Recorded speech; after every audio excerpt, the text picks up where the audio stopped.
Passou mais um verão, nenhum como aquele, em que tu deste a mão. Já é tão tarde, nossa noite já perto do fim, e eu de olhos abertos, querendo enxergar o que perdi ao não sentir.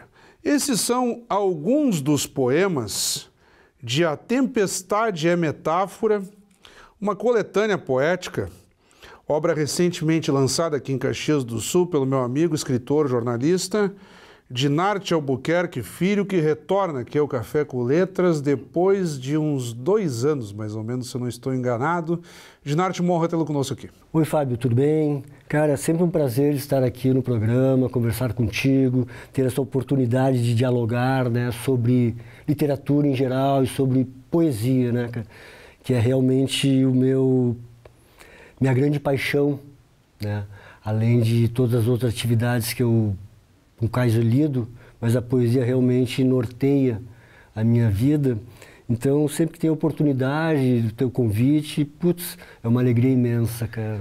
Dinarte, eu estava em dívida contigo, porque em meio à correria da última 38ª Feira do Livro de Caxias do Sul, o Café com Letras, evidentemente, fez as edições especiais lá direto da Praça Dante Alighieri, com os escritores, mas a nossa rotina da Câmara não para, então eu não ficava dedicado à feira só pelo Café com Letras. Nós tínhamos aqui todo o trabalho como assessor de imprensa da casa e eu acabei não indo ao teu lançamento. Eu disse, não, no que voltarmos ao estúdio, o primeiro convidado vai ser o Dinarte. Então está aqui o Dinarte, que aliás, Dinarte, foi algo muito triste, né? Por um lado bom te termos como patrono da feira na edição de 2020, mas ao mesmo tempo culminou com a pandemia e houve todo um problema.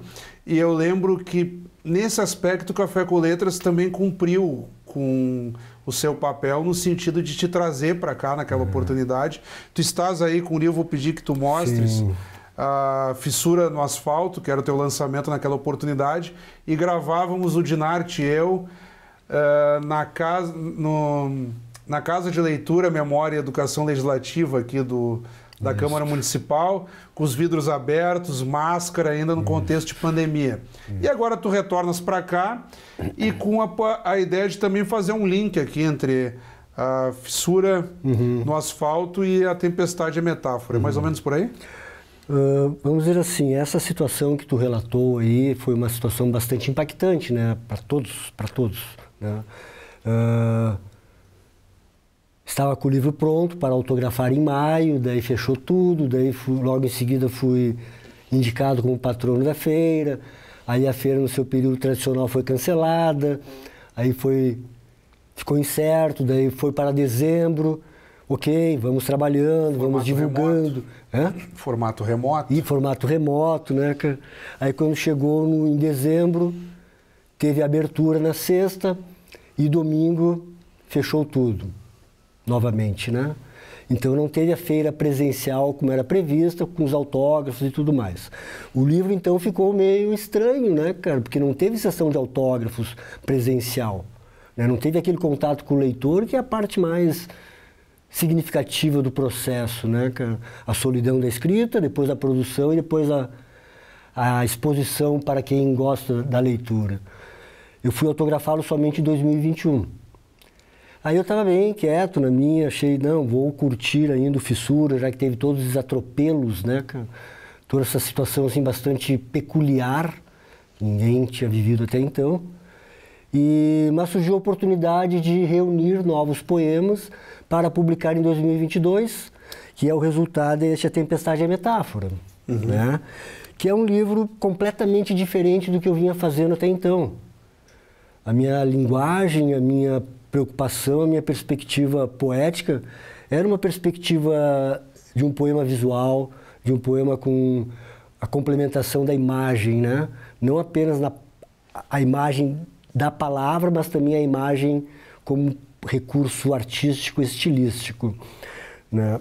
E aí era um projeto que estava adormecido, na verdade, estava quieto, Eu havia conversado com a Natália Bianchi, que é autora das ilustrações, há muitos anos, antes do Fissura sair, inclusive.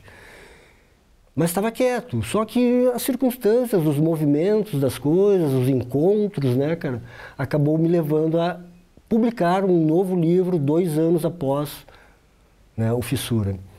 Coisa que também é nova para mim, é uma situação nova, porque eu sempre levei de 5 a 6 anos. Geralmente demora, né? 5, 6 anos no mínimo, não tem essa urgência. Eu né? até brincava contigo, eu lembro quando tu lançaste Leituras na Madrugada, se eu não estou enganado. O livro maravilhoso, começar pelas ilustrações e que nós discutimos na entrevista a posição dos corpos ali entre si. Eu lembro daquilo, como rendeu em meio à Praça Dante Alighieri, se não me engano, um lançamento lá por meados de 2014, 2014, né? 2014. Então tu vês aí 14, depois 20, agora 22, né? Isso. Esse foi um período muito breve, né, cara? E breves também são os poemas, né, cara? Breves também são os poemas. Eu queria entrar nisso, então vamos... Eu quis fazer essa relação até para te situar da tua última vinda para cá, e caso tu queiras fazer algum flashback ou uma fuga da abordagem daqui para a Fissura no Asfalto, de repente, aí fica a teu critério. Eu não vou forçar a barra com isso. Só para termos uma organização de raciocínio. Mas daqui a pouco o Dinarte entende que tem uma relação com Fissura, vai para o Fissura, aí é contigo. Mas aqui no nosso foco do programa, A Tempestade é Metáforas, Poemas da Primavera de 2022, e que, de fato, vem bem recentemente. Nós temos aqui uma abertura com uma espécie de apresentação, de prefácio. Deixa eu tentar localizar aqui. Assinado pelo André Ricardo Aguiar, também poeta. E ele se dá ao trabalho de problematizar a métrica, o formato, o teu processo de construção poética. Que, em última análise, esse texto contribui também para aquela pessoa mais desavisada, que não domina tão bem o meio da poesia. Todo mundo acha que lê vários livros de poesia entende, mas uma coisa é ler e admirar, outra é produzir. E aqui ele faz uma provocação, até que ponto a tua construção poética seria um haikai ou não. Isso. Antes do nosso bate-papo, de começar a entrevista aqui, sempre não vai ao ar, mas é muito proveitoso, porque nós estamos quase que num aquecimento para a entrevista em si. O Dinarte advertia: Fábio, eu não tenho a pretensão de dizer que escrevi um haikai. Eu fiz um exercício e tal. Então eu gostaria que na linha aqui do texto deixa até para não errar o nome. No texto do André Ricardo Aguiar, na linha da apresentação dele, tu começasse explicando mesmo de que tipo de poesia estamos tratando aqui. A propósito, ela tem uma primeira parte em tercetos, que são 3 poemas. 3 versos. 3 versos, desculpa, poemas de 3 versos. E na segunda parte nós temos aí quintetos, que são poemas de 5 versos. Perfeito. Então, desde o primeiro livro, Romã, em 91, né? Já faz um tempo, que eu insiro dentro do conjunto de poemas esse tipo de diversificação, né? Poemas de 3 versos, às vezes de 2 versos, né? Isso sempre esteve presente, mas não como algo assim identificatório. E eu gosto desse gênero oriental que é o haikai, né? Sou um leitor, posso me pretender até um estudioso, de ler realmente sobre, ler quem escreve sobre, quem estuda sobre, e ler autores, né, tradicionais, autores clássicos, gosto muito. Inclusive já tive a oportunidade de conversar com estudantes sobre isso, né, cara? Mas eu não tenho condições de me dizer um haicaísta, porque do princípio básico, o haikai feito no Oriente é uma coisa muito rigorosa, uma prática muito rigorosa, que obedece realmente os 3 versos, sendo metricamente, né, com a proposta, assim, a temática dele, com a divisão silábica, com a forma como encerra, sabe? Então, assim, nós estamos muito distante disso. Existe uma produção desde o metade do século XIX no Brasil, mas com ênfase no século XX. Inclusive, Monteiro Lobato é considerado um dos introdutores do gênero, né? Mas isso teve uma força grande na Semana de Arte Moderna, em que houve uma apropriação da forma também livre. Aí já em 1922. Ali na década de 20, 22. Mas alguns consideram aquilo lá um deboche, uma brincadeira, porque não há preocupação com este rigor das 5 sílabas, 7 sílabas, 5 sílabas, que é o original. E tem alguma, tentando aqui pegar esse teu rigor do que é, do que não é, tem alguma influência pelo fato de ser escrito em português? Sim. De não praticar no idioma oriental? Exatamente. Pegou tudo. Porque lá eles têm o ideograma, né, aquela escrita desenhada, né, ele tem diversas representações. Não é uma coisa só que nem a palavra nossa, né, que tem muito mais limitações comparando, né. Então eles têm condições de fazer uma métrica diferente. Eles têm uma outra proposta, uma outra ideia, uma outra cultura, de forma geral, né, um outro comportamento. Nós temos essa necessidade de dizer muito, né? De usar muitas palavras para explicar a coisa, né, cara? Mas tu precisas ler traduzido ou tu consegues ler em... Não, eu não leio japonês, infelizmente. Japonês, mandarim. Infelizmente, não. Mas aí o seguinte... Já tem esse outro problema, né? Que a questão da limitação do idioma. Mas assim, Dinarte, eu não fiz uma leitura do ponto de vista métrica aqui, dividindo as sílabas dos teus poemas. A ideia não é essa. Mas, enfim... Tu em nenhum momento consegues acertar essa quantidade de sílabas aqui, ou tu consegues? Não, e alguns até se aproximam, alguns até eu consigo fazer esse jogo assim de equilíbrio, né? Às vezes às vezes dão 5, 7, 10, 7. Fico brincando com isso. O que me apaixona é o exercício, é a concentração, é a tentativa de sintetizar, porque isso sempre foi um cuidado, mesmo que eu não tenha feito isso em poemas curtos dos anteriores, né, cara? Eu sempre procurei essa síntese, sempre procurei o corte, né? Não ter aquela linguagem verborrágica, assim, de me derramar, me esparramar nos versos, né? Meus versos sempre foram contidos, vamos dizer assim, mesmo quando o poema é longo. E isso aí eu vim trabalhando desde o final da década passada, né, cara? Tem mais de 2 anos que eu vinha trabalhando nisso aí. E guardei, tem muito mais que eu não usei, né? Porque eu realmente me propus a escrever um poema por dia.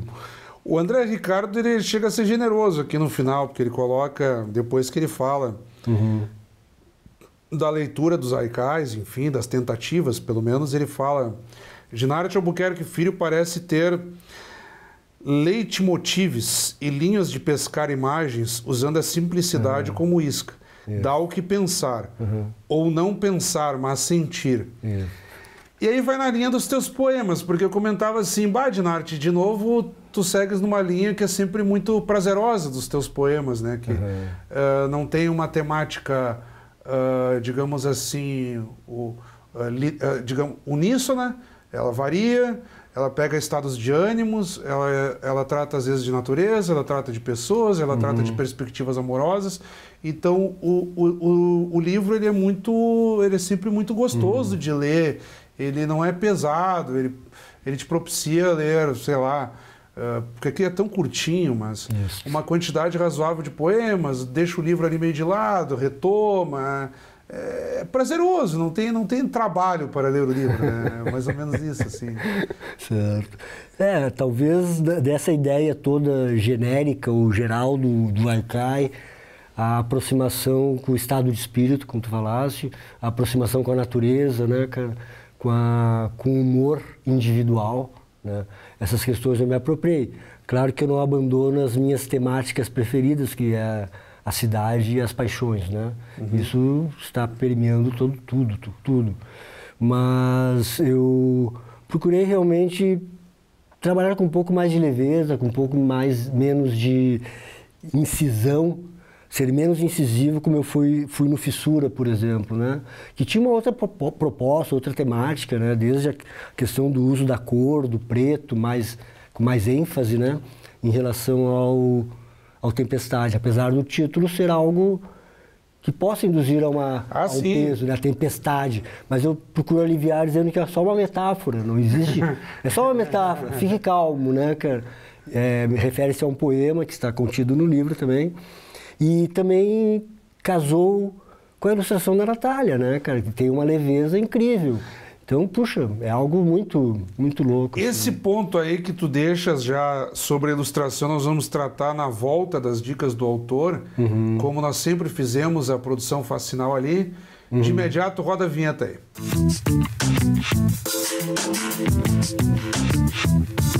Então, nas dicas do autor, recebendo aqui, jornalista, meu amigo, escritor, Dinarte Albuquerque Filho, com A Tempestade e Metáfora, nós vamos dar um tempo na abordagem dessa coletânea poética. E eu vou pedir, Dinarte, que tu compartilhes com quem está nos acompanhando neste momento dicas de leitura, podem ser clássicos, autores desconhecidos, algo que tu entendas que quem está nos acompanhando agora precisa correr atrás e ler também. Dá alguma dica aí, Dinarte? Tu está fazendo uma expressão meio acabrunhada, mas pô, o professor de arte não vai poder indicar um livro. Mas é que essa sempre é uma situação complicada, né? A gente falar de algo, de uma leitura que gosta e de repente é algo, sim, né, que eu sempre acho estranho receber e ser convidado a falar sobre isso. Mas vamos lá, eu estou relendo, na verdade, pela enésima vez, Memórias do Subsolo, dos Dostoiévski, né? Não é uma leitura leve, não é uma leitura, assim, digamos, de final de tarde, ao pôr do sol, mas para mim, no momento, foi necessário retomá-la, né, cara? E é um clássico, dentro dos clássicos, né, cara, da literatura russa. Então, contrapondo a toda essa proposta de leveza da Tempestade, né, cara, o que eu estou lendo é isso. Estou mergulhando novamente naquele cenário de muita turbulência, né, do Império Russo. E porque me atrai, porque eu gosto, também gosto da poesia russa, né, também é algo que eu procuro trazer em termos de métrica. Historicamente tem um papel muito interessante também. Então, sei lá, querido espectador. É uma dica. É uma dica. Se gostar da ideia, por favor, acompanhe. Está aí. A propósito, tu deixaste aí quicando o trabalho da tua ilustradora, no sentido de não só de elogiar, mas dizer que também te facilitou um pouco na abordagem, o contato com as ilustrações da Natália Bianchi. A capa nos convida a pensar, ela tem aqui folhas secas, se não me engano, algum tom de natureza, e depois ela vem em tons muito discretos, meio que de canto de página, em alguns momentos no decorrer da leitura. Como é que foi esse trabalho de ilustração, que eu estou aqui folheando meio que aleatoriamente, e a nossa produção já vai pegando? Enfim, esses desenhos que a Natália me mostrou uma certa ocasião não foram pensados exatamente para o livro. Eram trabalhos que ela estava fazendo, estava desenvolvendo sua técnica. Hoje ela já está já teve exposições recentes, né, em Caxias, em Porto Alegre, inclusive, em Curitiba, se não me falha a memória. Mas isso aí são produções iniciais em que eu disse, eu quero isso para o meu próximo livro. Eu já estava escrevendo, né? Já estava produzindo. Então as ilustrações não foram específicas para o livro? Não. Elas foram aproveitadas? Não, elas simplesmente assim surgiram como algo especial, muito especial. Porque eu disse, nossa, cara... Porque inicialmente eu nem imaginava nada, imaginava o texto. Colocaste o olho e eu quero isso. Isso, por aí. E aí, aí houve o trabalho do Igor, né, do Igor Lucchesi, que fez a diagramação, fez o projeto gráfico, que fez esse casamento, né, cara? Como tu observaste ali, ele não utilizou todas elas de forma integral. Algumas foram apenas algumas nuances, justamente para acompanhar a ideia desta leveza, né, do livro. Mas essa sutileza que ela tem neste traço, que dá para tentar identificar alguma coisa ali, ou talvez não, apenas curtir, apenas fruir com a imagem, né? Ela foi algo assim que eu fiquei muito feliz assim com a combinação, com o resultado e, puxa, por ela ter topado também participar, né, cara? Foi muito generoso nesse sentido de vamos lá. e calhou muito bem. E do ponto de vista da criação do livro, nós discutimos a métrica, o próprio, eu tenho que conferir o nome, o próprio André Ricardo Aguiar, que fez aqui a apresentação, tentou problematizar o teu processo criativo, digamos assim, mas o teu ânimo na criação do livro. Tu citaste que em relação à fissura no asfalto, tu estavas numa situação aqui um pouco menos densa, mais tranquilo, enfim. Isso se reflete no livro também? Se tu tens outros textos aí na manga que tu já comentaste, nós teremos aí um Dinarte um pouco mais preocupado, um Dinarte mais leve, que Dinarte que veio por aí em comparação com Fissura e com A Tempestade e a Metáfora, ou até aqui sobrou alguma coisa que não foi possível colocar e que virá num próximo livro. Eu gostaria de brincar um pouco com esse aspecto do estado de ânimo do poeta, brincar no bom sentido, mas de as pessoas compreenderem que não é simplesmente sentar e escrever um poema como eu sento ali junto ao meu computador e faço uma matéria jornalística.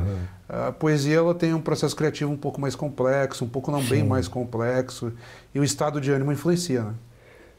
Na verdade, esse volume da Tempestade, ele foi produzido com uma proposta que eu nunca havia me posto à frente, né? Que era de escrever diariamente.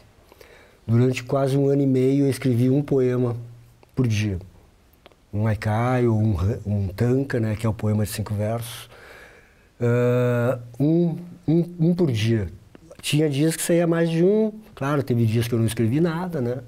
Mas no final das contas deu um por dia. E durou quanto tempo isso? Quase 1 ano e meio. Quase 1 ano e meio. Então, calculando, tem mais 2 livros dessa extensão, só deste gênero de escrita, né, cara?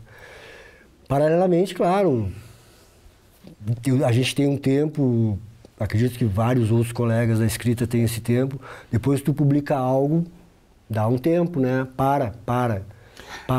Então tem assim, ó, tem essa história do estado de ânimo, mas tem também essa disciplina da escrita. Só deixar vir a inspiração, eu vou escrever um livro. Não, tu tem que ter uma proposta, né, cara? Talvez tu não tenha, eu não tinha o Fissura concebido como tal, como ele saiu, né? Eu tinha poemas que foram reunidos por aproximação, por temática, por identidade, e que casaram neste conjunto do Fissura, né? Aí reuni. Esse da Tempestade já foi um propósito um pouquinho diferente. E aí que isso me alegra, mas ao mesmo tempo me assusta. Porque eu fujo completamente daquilo que eu vinha fazendo de uma forma assim, tá tranquilo. Não, em certa medida, eu não sei exatamente como isso tocou nas pessoas ainda, né, cara? Sim, é muito recente. Sim. Né? O livro, ele data aqui da feira. Da última Feira do Livro, que se encerrou há pouco mais de um mês. Por aí. Então a gente está lidando ainda, né, com as impressões, às vezes é uma coisa de muito recente, que legal, né, cara, dá aquele ânimo, assim. Mas e não comecei a trabalhá-lo ainda em escolas, né, ainda tem a Fissura funcionando ainda. Então, vamos ver 2023. Como que tem funcionado isso? Porque tu convives ativamente nos círculos de leitores. Há uma cultura em Caxias da contação de histórias, oficinas de criação, encontros literários, o próprio apelo dos escritores nas escolas, que culmina... esses encontros culminam lá com o Passaporte da Leitura, cada Feira do Livro. O fato de tu já ter sido patrono... Tu tens conseguido uma boa inserção no ambiente escolar com os teus livros? Não só em Caxias, em outros lugares? Como é que tem funcionado isso? Não, na verdade não. Este ano ainda foi complicado em decorrência dos ajustes do calendário, né, cara? Foi bem difícil. Há um interesse, a gente conversei com alguns alguns coordenadores, diretores, diretoras de escolas. Eles têm interesse, mas praticamente todos me pediram, vamos conversar de novo em fevereiro, março. Claro. Ainda está complicado. É um processo de adequação. Sim, eles estão em ajustes do calendário escolar propriamente dito, né, cara? Claro que eu fiz algumas atividades. Né? Fui em Canoas, no Complexo Penitenciário de Canoas, estive em Porto Alegre. Trabalho bonito, hein? É. Trabalho bonito. De reinserção. Fiz aqui no Colégio La Salle, né, cara? Ficaram 2 escolas pendentes, ficaram para o ano que vem. Mas foi bem menor o volume antes, claro, né, antes de 2020. De lá para cá as coisas meio complicadas. Ainda é um processo de retomada que não se completou. Não, né? não mesmo. Então assim, Dinardi, eu quero te agradecer. Estamos chegando bem no final do programa, de fato. A produção faz sinal aí. Sempre uma honra poder falar contigo. Espero que tu não demores tanto tempo para retornar depois dessa disciplina toda, produzindo poemas quase que diariamente. Eu espero que dentro de um ano e pouco, tu edites um novo livro. E aproveitando também que até segunda ordem, mas estamos gravando aqui no dia 20 de dezembro, a 4 dias da véspera de Natal e a 5 do Natal propriamente dito. Então, basicamente, a última edição do Café com Letras neste ano de 2022. Uau. Eu quero desejar um Natal de muito amor, paz, que as pessoas curtam em família, com seus amigos, partilhando aquilo que tem de melhor, energia boa, fraternidade, enfim, muito amor e paz para todos e um profícuo 2023 a todos nós que continuemos juntos aqui pela TV Câmara e trabalhando pelo melhor pela nossa Caxias do Sul e aqui com foco do programa pela literatura. Então, desejo esses votos a ti e a quem está nos acompanhando neste momento. Muito obrigado, Fábio, sempre um prazer. Pode ter certeza que eu volto. Só ter o convite, eu estou aqui na hora marcada. E desejo a todos também um Feliz Natal em 2023, de muita paz e muita saúde, né, cara? Vamos com nossos sonhos mesmo. Então, mais uma vez, muito obrigado, Dinardi. Acabamos de conversar, então, com meu amigo jornalista e escritor Dinardi Albuquerque Filho, ele que acaba de nos brindar aqui com A Tempestade é Metáfora, uma coletânea poética recentemente lançada aqui em Caxias do Sul e pauta do Café com Letras desta semana. Como sempre, também convidamos a todos que continuem acompanhando a nossa programação. Até o nosso próximo encontro.